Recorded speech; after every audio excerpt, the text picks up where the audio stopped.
How's it going, everybody? Today is going to be a very special vlog because I'm going to tell you all about these wonderful instruments of legend. Buckle up, it's gonna be a fun ride. The Yaoi Paddle. Yes, the Yaoi Paddle. Undoubtedly the most common form of this instrument of terror. Of course, as you saw, I also have the far less popular Yaoi Paddle, and some of you will even be familiar with the late era of the infamous paddles, including the Seimei Uke paddle, among others. As it turns out, there's been a lot more interest in what this was all about, what its history is, and why the fuck do I still have one? That is, if TikTok will stop banning my videos about it. So while I'm waiting for that appeal to pan out, I figure, fuck it, I'll just go ahead and go to the platform that I actually care about.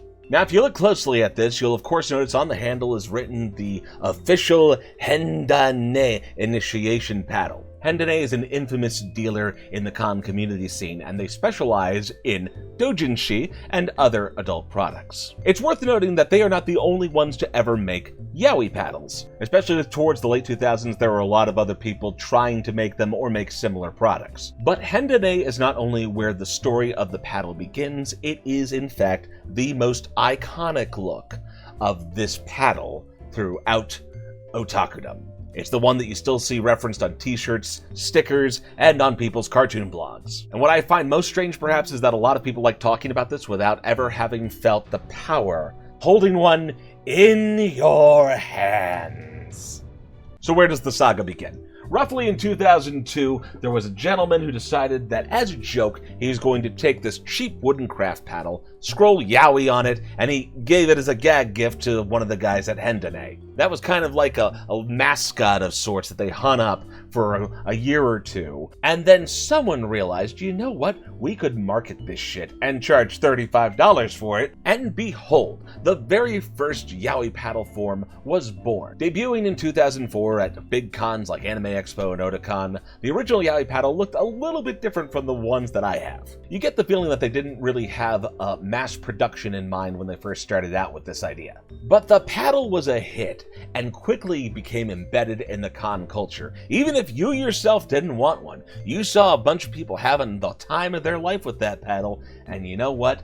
That was worth $35 to $40 some dollars, depending on the year and the con. Yeah, on second thought, don't even ask me how much I paid for these. These became super popular in both the cosplay scene and in the fandom in general. But of course, cosplayers in particular liked having one of these along as kind of like a meta joke, I guess is what you would call it. And swatting parties were a frequent fixture of the fountain area in the Otakon lobby in the first few years that I went there. Don't even get me started on the gravitation cosplayers. Really, paddles were a perfect commercial exploitation of the high-energy, loose kind of scene that was conventions in the late 90s and the early 2000s. You had a lot of barely supervised teenagers and young adults just running around all weekend, hopped up on Jolt, Red Bull, and high-sugar snacks. And while I think there's a lot of evidence to suggest that this aspect of the paddles culture was a bit exaggerated, the plain fact of the matter is that in that kind of environment,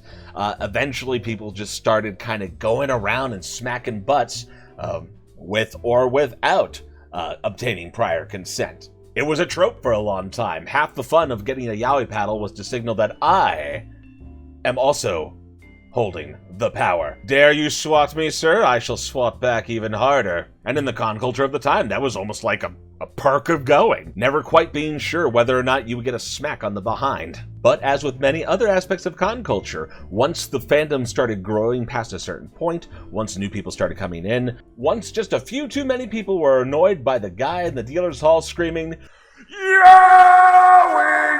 things started to change. Paddles, and yaoi paddles in particular, started being seen as a facilitator of aggressive behavior rather than something that people misused. And so a lot of big conventions started banning them in the late 2000s. And this is literally what led to the yaoi paddle going extinct. Paddles are inherently tied to the con community, and so there wasn't really a big market for them outside of the con floor. And after so many shows got to the point where they weren't allowing them anymore, it became impossible for a company like Hen Da Ne to actually make them commercially viable. Small shows just weren't going to cut it. And even the non-official producers, the ones making very similar paddles, but not the Hen Da Ne ones, kind of saw the writing on the wall. And even more than that, I think it was just a shift in con culture in general, the same reason that glomping went the way of the dodo. People stopped associating that loose, abandoned chaos with the kind of con scene that they wanted to enjoy. And let's face it, after you get glomped going down a down escalator,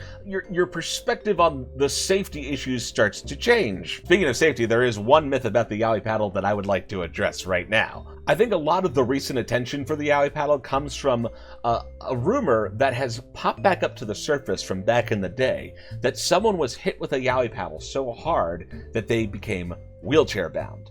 I would like to assure you, as near as anyone can tell, this never happened. There is no verifiable source whatsoever on that story.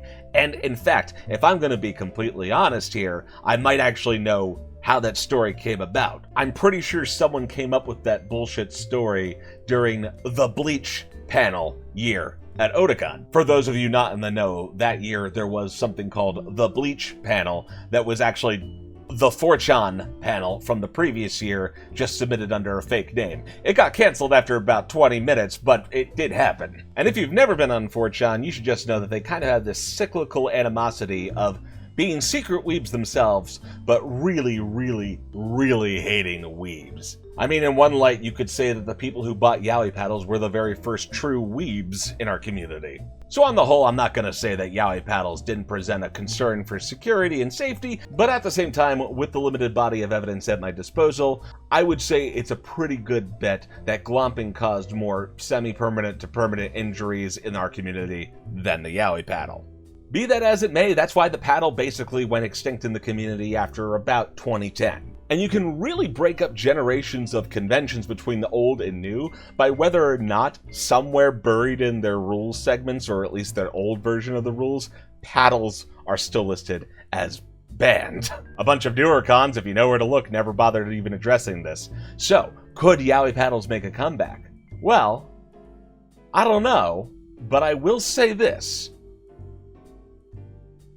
That's about a 6-foot distance. And look, that barely took any time at all. I feel like that was a pretty good digest of the issue, don't you? That's all for this video, so I will see you next time.